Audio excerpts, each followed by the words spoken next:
মাকে জড়িয়ে ধরে কেঁদে কেঁদে বলছে, মা, এটা তুমি কেন বললে? আমি কি তোমায় দেখি না আজকে? আমার সব শেষ হয়ে গেল। হ্যাঁ, রিপন মিয়া এভাবেই কেঁদে বলছে।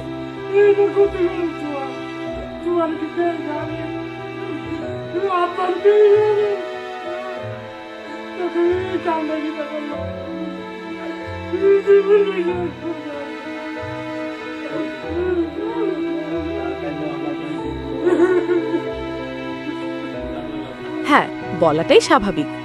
আজ রিপন মিয়াকে নিয়ে সোশ্যাল মিডিয়া তোলপাড়, সবার মধ্যে ভুল ধারণা। আসল সত্যটা হয়তো তিনিই বলবেন সোশ্যাল মিডিয়ায় এসে। এর জন্য আমাদের অপেক্ষায় থাকতে হবে।